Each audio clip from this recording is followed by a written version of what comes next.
2026 കേരള രാഷ്ട്രീയത്തിൽ ഏറ്റവും വലിയ ചർച്ചയായി മാറിയിരിക്കുന്നത് പുതിയ UDF സർക്കാരിന്റെ ജനക്ഷേമ പദ്ധതികളും വമ്പൻ വാഗ്ദാനങ്ങളുമാണ്. തിരഞ്ഞെടുപ്പിന് മുമ്പ് ഇന്ദിരാ ഗ്യാരണ്ടി എന്ന പേരിൽ അവതരിപ്പിച്ച നിരവധി പദ്ധതികളാണ് സംസ്ഥാനത്ത് വലിയ രാഷ്ട്രീയ തരംഗം സൃഷ്ടിച്ചത്. സ്ത്രീകൾക്കും യുവാക്കൾക്കും വയോധികർക്കും കർഷകർക്കും തൊഴിലില്ലാത്തവർക്കും നേരിട്ട് സാമ്പത്തിക സഹായം നൽകുന്ന രീതിയിലാണ് ഈ പദ്ധതികൾ രൂപകൽപ്പന ചെയ്തിരിക്കുന്നത്. കഴിഞ്ഞ കുറെ വർഷങ്ങളായി ഉയർന്നു വരുന്ന വിലക്കയറ്റവും തൊഴിലില്ലായ്മയും സാമ്പത്തിക പ്രതിസന്ധി നേരിടുന്ന കേരള ജനതയ്ക്ക് ഒരു വലിയ പ്രതീക്ഷയാണ് UDF ഈ പദ്ധതികളെ അവതരിപ്പിച്ചത്. തെരഞ്ഞെടുപ്പ് പ്രചാരണ കാലത്ത് ഏറ്റവും കൂടുതൽ കേട്ട വാക്കുകൾ 3000 പെൻഷനാണ്. സ്ത്രീകൾക്ക് സൗജന്യ ബസ് യാത്ര, 25 ലക്ഷം ഹെൽത്ത് ഇൻഷുറൻസ്, യുവാക്കൾക്ക് പലിശരഹിത വായ്പ എന്നിവയായിരുന്നു. ഇപ്പോൾ സർക്കാർ അധികാരത്തിലെത്തിയ സാഹചര്യത്തിൽ ഈ പദ്ധതികൾ എപ്പോൾ നടപ്പിലാകും, ആരെല്ലാം അർഹരാകും, സാധാരണ ജനങ്ങളുടെ ജീവിതത്തിൽ എന്ത് മാറ്റം വരുമെന്ന ചോദ്യങ്ങളാണ് എല്ലായിടത്തും ഉയരുന്നത്. കേരളത്തിലെ സാധാരണ കുടുംബങ്ങളുടെ ഏറ്റവും വലിയ ആശ്രയമാണ് സാമൂഹ്യ സുരക്ഷാ പെൻഷൻ. അതുകൊണ്ട് തന്നെ UDF പ്രഖ്യാപിച്ച 3000 ക്ഷേമ പെൻഷൻ പദ്ധതിയാണ് ഏറ്റവും കൂടുതൽ ജനശ്രദ്ധ നേടിയിരിക്കുന്നത്. ഇപ്പോൾ ലഭിക്കുന്ന പെൻഷൻ തുക വർദ്ധിപ്പിച്ച് എല്ലാ അർഹരായ വിഭാഗങ്ങൾക്കും മാസം 3000 രൂപ നൽകുമെന്നാണ് UDF വ്യക്തമാക്കിയിരിക്കുന്നത്. വയോജനങ്ങൾ, വിധവകൾ, ഭിന്നശേഷിക്കാർ, അവിവാഹിത സ്ത്രീകൾ, കർഷക തൊഴിലാളികൾ തുടങ്ങിയവരാണ് പ്രധാന ഗുണഭോക്താക്കൾ. കേരളത്തിൽ മരുന്ന് ചെലവും ഭക്ഷ്യവിലയും വലിയ തോതിൽ വർദ്ധിച്ച സാഹചര്യത്തിൽ ഈ പെൻഷൻ വർധന വലിയ ആശ്വാസമാകുമെന്നാണ് സർക്കാർ പറയുന്നത്. പല കുടുംബങ്ങളിലും വയോധികർക്ക് ലഭിക്കുന്ന പെൻഷൻ തന്നെയാണ് പ്രധാന വരുമാന മാർഗം. അതുകൊണ്ട് തന്നെ 3000 എന്ന തുക ജനങ്ങൾ വലിയ പ്രതീക്ഷയോടെയാണ് കാണുന്നത്. ഗ്രാമപ്രദേശങ്ങളിൽ പ്രത്യേകിച്ച് ഈ പദ്ധതി കൂടുതൽ പ്രയോജനപ്പെടുമെന്നാണ് വിലയിരുത്തൽ. എന്നാൽ സംസ്ഥാനത്തിന്റെ സാമ്പത്തിക ബാധ്യത കൂടി വർദ്ധിക്കുമെന്ന ആശങ്കയും ചിലർ പങ്കുവയ്ക്കുന്നുണ്ട്. സ്ത്രീകൾക്കായി പ്രഖ്യാപിച്ച ഏറ്റവും വലിയ വാഗ്ദാനങ്ങളിൽ ഒന്നാണ് KSRTC ബസ്സുകളിൽ സൗജന്യ യാത്ര. കർണാടകയിലെ ശക്തി പദ്ധതിയുടെ മാതൃകയിൽ കേരളത്തിലും സ്ത്രീകൾക്ക് സൗജന്യ ബസ് യാത്ര അനുവദിക്കുമെന്നാണ് UDF പ്രഖ്യാപിച്ചിരിക്കുന്നത്. ദിവസേന ജോലിക്ക് യാത്ര ചെയ്യുന്ന സ്ത്രീകൾക്കും വിദ്യാർത്ഥിനികൾക്കും വീട്ടമ്മമാർക്കും ചെറുകിട വ്യാപാരികൾക്കും ഇത് വലിയ സഹായമാകും. ഒരു സാധാരണ കുടുംബത്തിൽ മാസത്തിൽ യാത്രയ്ക്കായി ചിലവാകുന്ന തുക വലിയ തോതിൽ കുറയ്ക്കാൻ ഈ പദ്ധതി സഹായമാകുമെന്നാണ് വിലയിരുത്തൽ. പ്രത്യേകിച്ച് ഗ്രാമങ്ങളിൽ നിന്ന് നഗരങ്ങളിലേക്ക് ജോലി ചെയ്യാൻ പോകുന്ന സ്ത്രീകൾക്ക് ഇത് സാമ്പത്തികമായ ആശ്വാസമാകും. സ്ത്രീകളുടെ തൊഴിൽ പങ്കാളിത്തം വർദ്ധിപ്പിക്കാനും ഈ പദ്ധതി സഹായിക്കുമെന്നാണ് UDF നേതാക്കൾ പറയുന്നത്. എന്നാൽ സ്വകാര്യ ബസ് മേഖലയെ ഇത് ബാധിക്കുമെന്ന ആശങ്കയും ഉയരുന്നുണ്ട്. സർക്കാർ KSRTCക്ക് അധിക ധനസഹായം നൽകേണ്ട സാഹചര്യം ഉണ്ടാകുമെന്ന വിമർശനങ്ങളും ശക്തമാണ്. അടുത്തത് വിദ്യാർത്ഥിനികൾക്കായി പ്രതിമാസം 1000 രൂപ നൽകുമെന്ന പ്രഖ്യാപനവും സംസ്ഥാനത്ത് വലിയ ചർച്ചയായി. നിരവധി പെൺകുട്ടികൾ സാമ്പത്തിക ബുദ്ധിമുട്ടുകൾ കാരണം പഠനം പാതി വഴി നിർത്തേണ്ടി വരുന്ന സാഹചര്യം കേരളത്തിൽ നിലനിൽക്കുന്നുണ്ട്. ഇതിൽ പരിഹാരമായാണ് ഈ പദ്ധതി അവതരിപ്പിച്ചിരിക്കുന്നത്. സർക്കാർ എയ്ഡഡ് കോളേജുകളിലെ വിദ്യാർത്ഥിനികൾക്ക് മുൻഗണന ലഭിക്കാനാണ് സാധ്യത. പഠനച്ചെലവ്, ഹോസ്റ്റൽ ഫീസ്, യാത്രാ ചെലവ്, പുസ്തകങ്ങൾ വാങ്ങാൻ എന്നിവയ്ക്ക് ഈ തുക സഹായകരമാകും. ഉയർന്ന വിദ്യാഭ്യാസ മേഖലയിൽ പെൺകുട്ടികളുടെ പങ്കാളിത്തം വർദ്ധിപ്പിക്കുക എന്നതാണ് പദ്ധതിയുടെ പ്രധാന ലക്ഷ്യം. അപേക്ഷ ഓൺലൈൻ പോർട്ടൽ വഴിയായിരിക്കുമെന്നും ആധാർ, ബാങ്ക് അക്കൗണ്ട്, വരുമാന സർട്ടിഫിക്കറ്റ്, കോളേജ് ID കാർഡ് എന്നിവ ആവശ്യമായേക്കുമെന്നും റിപ്പോർട്ടുകളുണ്ട്. പല കുടുംബങ്ങൾക്കും ഈ സഹായം വലിയ പ്രയോജനമാകുമെന്നാണ് പ്രതീക്ഷ. അടുത്തത് ആരോഗ്യ മേഖലയിലെ ഏറ്റവും വലിയ പ്രഖ്യാപനമാണ് 25 ലക്ഷം വരെ ആരോഗ്യ ഇൻഷുറൻസ് പദ്ധതി. ഉമ്മൻചാണ്ടി ഹെൽത്ത് ഇൻഷുറൻസ് പദ്ധതി എന്ന പേരിലാണ് ഇത് അവതരിപ്പിച്ചിരിക്കുന്നത്.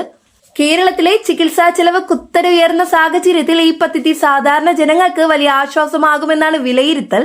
ഹൃദയ ശസ്ത്രക്രിയ, ക്യാൻസർ ചികിത്സ, ICU ചികിത്സ, അപകട ശസ്ത്രക്രിയ എന്നിവയ്ക്കായി കുടുംബങ്ങൾ വലിയ കടബാധ്യതയിലാകുന്ന സാഹചര്യം പതിവാണ്. അതിനാൽ സർക്കാർ സഹായത്തോടെ സ്വകാര്യ ആശുപത്രികളിലും ചികിത്സ ലഭ്യമാക്കാൻ ഈ പദ്ധതി സഹായിക്കുമെന്നാണ് പ്രതീക്ഷ. മധ്യവർഗ കുടുംബങ്ങൾക്കും താഴ്ന്ന വരുമാനക്കാരായ കുടുംബങ്ങൾക്കും ഇത് വലിയ സുരക്ഷ നൽകും. എന്നാൽ ഇത്ര വലിയ ഇൻഷുറൻസ് പദ്ധതി നടപ്പിലാക്കാൻ സംസ്ഥാനത്തിന് എത്രത്തോളം സാമ്പത്തിക ശേഷിയുണ്ടെന്ന ചോദ്യവും ഉയരുന്നുണ്ട്. കേരളത്തിലെ ഏറ്റവും വലിയ പ്രശ്നങ്ങളിലൊന്നായ തൊഴിലില്ലായ്മയ്ക്ക് പരിഹാരമായി യുവാക്കൾക്കായി 5 ലക്ഷം വരെ പലിശരഹിത വായ്പ നൽകുമെന്ന പ്രഖ്യാപനം ശ്രദ്ധ നേടിയിട്ടുണ്ട്. ജോലി അന്വേഷിക്കുന്നവരെ തൊഴിൽ നൽകുന്നവരാക്കുക എന്ന ആശയത്തോടെയാണ് ഈ പദ്ധതി അവതരിപ്പിച്ചിരിക്കുന്നത്. സ്റ്റാർട്ടപ്പുകൾ, ഓൺലൈൻ ബിസിനസ്സുകൾ, കാർഷിക സംരംഭങ്ങൾ, ഫുഡ് യൂണിറ്റുകൾ, ടൂറിസം മേഖല, IT സേവനങ്ങൾ തുടങ്ങിയ മേഖലകളിൽ യുവാക്കളെ സ്വയം തൊഴിലിലേക്ക് ആകർഷിക്കാനാണ് സർക്കാർ ശ്രമിക്കുന്നത്. പല യുവാക്കളും ബാങ്ക് വായ്പയിലെ പലിശയും ജാമ്യവും കാരണം ബിസിനസ് ആരംഭിക്കാൻ ഭയപ്പെടുന്ന സാഹചര്യത്തിൽ ഈ പദ്ധതി വലിയ അവസരമാകുമെന്നാണ് പ്രതീക്ഷ. സംരംഭകത്വം വർദ്ധിപ്പിക്കുന്നതിലൂടെ കേരളത്തിലെ തൊഴിലില്ലായ്മ കുറയ്ക്കാനാകുമെന്നാണ് സർക്കാർ പറയുന്നത്. അടുത്തത് ആശാ പ്രവർത്തകർക്കായി ദിവസവേതനം 700 രൂപയ്ക്ക് വർദ്ധിപ്പിക്കുമെന്ന പ്രഖ്യാപനവും വലിയ ചർച്ചയായി. കോവിഡ് കാലത്തുൾപ്പെടെ ആരോഗ്യ മേഖലയിലെ ഏറ്റവും വലിയ നിർണായക സേവനം നിർവഹിച്ചവരാണ് ആശാപ്രവർത്തകർ. എന്നാൽ വളരെ കുറഞ്ഞ വേതനമാണ് ഇവർക്ക് ലഭിച്ചിരുന്നത്. നിരവധി വർഷങ്ങളിലായി ശമ്പള വർധന ആവശ്യപ്പെട്ട് സമരങ്ങൾ നടന്നിരുന്നു. ഇപ്പോൾ UDF സർക്കാർ അവരുടെ വേതനം വർദ്ധിപ്പിക്കുമെന്ന പ്രഖ്യാപനം നടത്തിയതോടെ ആരോഗ്യ മേഖലയിലെ വനിതാ ജീവനക്കാർ വലിയ പ്രതീക്ഷയിലാണ്. ഗ്രാമപ്രദേശങ്ങളിലെ ആരോഗ്യ സേവനങ്ങൾ കൂടുതൽ ശക്തിപ്പെടുത്താനും ഇത് സഹായിക്കുമെന്നാണ് കരുതുന്നത്. കർഷകർക്കായി നിരവധി പദ്ധതികളും UDF പ്രഖ്യാപിച്ചിട്ടുണ്ട്. നെല്ലിന് ഉയർന്ന താങ്ങുവില, റബ്ബറിന് കിലോയ്ക്ക് 300 രൂപ പിന്തുണ വില, കാർഷിക വായ്പ പുനർസംഘടന, കാർഷിക സബ്സിഡികൾ എന്നിവയാണ് പ്രധാന വാഗ്ദാനങ്ങൾ. കേരളത്തിലെ കർഷകർ നേരിടുന്ന ഏറ്റവും വലിയ പ്രശ്നം വരുമാനത്തിലെ അനിശ്ചിതത്വവും കടബാധ്യതയുമാണ്. അതിനാൽ കർഷകർക്ക് സ്ഥിരമായ വരുമാനം ഉറപ്പാക്കാൻ സർക്കാർ ഇടപെടുമെന്നാണ് പ്രഖ്യാപനം. യുവാക്കളെ കാർഷിക മേഖലയിലേക്ക് ആകർഷിക്കാനും കൃഷി ലാഭകരമാക്കുവാനുമാണ് ലക്ഷ്യം. റബ്ബർ കർഷകർ പ്രത്യേകിച്ച് ഈ പ്രഖ്യാപനത്തെ വലിയ പ്രതീക്ഷയോടെയാണ് കാണുന്നത്.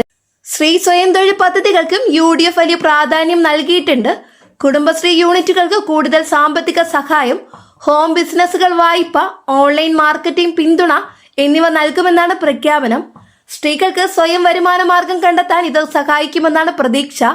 ചെറുകിട സംരംഭങ്ങൾ ആരംഭിക്കാൻ ആഗ്രഹിക്കുന്ന വീട്ടമ്മമാർക്ക് ഈ പദ്ധതികൾ വലിയ അവസരമാകും. പ്രത്യേകിച്ച് സ്ത്രീകളുടെ സാമ്പത്തിക സ്വാതന്ത്ര്യം വർദ്ധിപ്പിക്കുക എന്നതാണ് പദ്ധതിയുടെ പ്രധാന ലക്ഷ്യം. കൂടാതെ സ്ത്രീ സുരക്ഷയ്ക്കായി ഹെൽപ്പ് ലൈൻ നമ്പർ, CCTV വികസനം, രാത്രി സുരക്ഷാ സംവിധാനങ്ങൾ എന്നിവയും സർക്കാർ പരിഗണിക്കുന്നതായി റിപ്പോർട്ടുകളുണ്ട്. അടിസ്ഥാന സൗകര്യ വികസനത്തിലും UDF സർക്കാർ നിരവധി പ്രഖ്യാപനങ്ങൾ നടത്തിയിട്ടുണ്ട്. മെട്രോ വികസനം, തീരദേശ വികസനം, റോഡ് വികസനം, കുടിവെള്ള പദ്ധതികൾ, മിഷൻ സമുദ്ര പോലുള്ള പദ്ധതികൾ ഉൾപ്പെടുന്നു. ടൂറിസം മേഖലയിൽ കൂടുതൽ ശക്തിപ്പെടുത്തുകയും കേരളത്തിന്റെ സമ്പദ് വ്യവസ്ഥയെ പുതിയ അവസരങ്ങൾ സൃഷ്ടിക്കുകയും ചെയ്യുക എന്നതാണ് ലക്ഷ്യം. റോഡ് വികസനവും ഗതാഗത സംവിധാനങ്ങളിലെ മാറ്റങ്ങളും കേരളത്തിലെ വ്യാപാര മേഖലയ്ക്ക് വലിയ ഗുണം ചെയ്യുമെന്നാണ് വിലയിരുത്തൽ. എന്നാൽ ഈ പദ്ധതികൾക്കെതിരെ വിമർശനങ്ങളും ശക്തമാണ്. കേരളത്തിന്റെ നിലവിലെ സാമ്പത്തിക സ്ഥിതി പരിഗണിക്കുമ്പോൾ ഇത്രയും വലിയ ക്ഷേമ പദ്ധതികൾ നടപ്പിലാക്കാൻ കഴിയുമോ എന്ന ചോദ്യമാണ് പ്രധാനമായും ഉയരുന്നത്. സംസ്ഥാനത്തിന് വലിയ കടബാധ്യതയുള്ള സാഹചര്യത്തിൽ പുതിയ ക്ഷേമ പദ്ധതികൾ സാമ്പത്തിക പ്രതിസന്ധി കൂടുതൽ രൂക്ഷമാക്കുമെന്ന വിമർശനങ്ങളും ഉയരുന്നുണ്ട്. സോഷ്യൽ മീഡിയയിലും രാഷ്ട്രീയ ചർച്ചകളിലും ഈ വിഷയമാണ് പ്രധാനമായും ഉയരുന്നത്. ചിലരത് കേരളത്തിൽ വലിയ മാറ്റമുണ്ടാക്കുമെന്ന് വിശ്വസിക്കുമ്പോൾ മറ്റു ചിലർ ഈ വാഗ്ദാനങ്ങൾ പ്രായോഗികമല്ലെന്നാണ് അഭിപ്രായപ്പെടുന്നത്. രാഷ്ട്രീയ നിരീക്ഷകർ പറയുന്നതിനനുസരിച്ച് എല്ലാ പദ്ധതികളും ഒരേ സമയം നടപ്പിലാക്കണമെന്നില്ല. ആദ്യം പെൻഷൻ വർധന, ആശാ വേതന വർധന, ഇന്ധന നികുതി കുറവ് തുടങ്ങിയ പ്രഖ്യാപനങ്ങൾ വരാൻ സാധ്യതയുണ്ട്. പിന്നീട് സൗജന്യ യാത്ര, ആരോഗ്യ ഇൻഷുറൻസ്, വിദ്യാർത്ഥിനികൾക്കുള്ള സഹായം തുടങ്ങിയ പദ്ധതികൾ ഘട്ടം ഘട്ടമായി നടപ്പിലാക്കാനാണ് സാധ്യത. എന്തായാലും 2026 കേരളത്തിൽ ഏറ്റവും കൂടുതൽ ചർച്ച ചെയ്യപ്പെടുന്ന വിഷയമായി UDF സർക്കാരിന്റെ പുതിയ ക്ഷേമ പദ്ധതികൾ മാറിയിരിക്കുകയാണ്. അടുത്ത 5 വർഷം കേരളത്തിന്റെ സാമൂഹിക സാമ്പത്തിക രംഗത്ത് വലിയ മാറ്റങ്ങൾ ഉണ്ടാകുമോ എന്നത് ഇനി കാത്തിരുന്ന് കാണേണ്ട കാര്യമാണ്. ഈ വീഡിയോ നിങ്ങൾക്ക് ഉപകാരപ്പെട്ടു എന്ന് വിശ്വസിക്കുന്നു. വീഡിയോ യൂസ്ഫുൾ ആയ ചാനൽ സബ്സ്ക്രൈബ് ചെയ്യുക, തൊട്ടടുത്ത് കാണുന്ന ബെല്ലൈക്കൺ അമർത്തുക. കൂടാതെ നിങ്ങളുടെ സുഹൃത്തുക്കളിലേക്ക് ഷെയർ ചെയ്ത് കൊടുക്കുക. വീഡിയോയ്ക്ക് ലൈക്ക് ചെയ്ത് സപ്പോർട്ടും തരാം. ഫേസ്ബുക്കിൽ കാണുന്നവർ പേജ് ഫോളോ കൂടി ചെയ്യുക. നെക്സ്റ്റ് അപ്ഡേറ്റ്സുമായിട്ട് വീണ്ടും കാണാം. എല്ലാവർക്കും നന്ദി, നമസ്കാരം.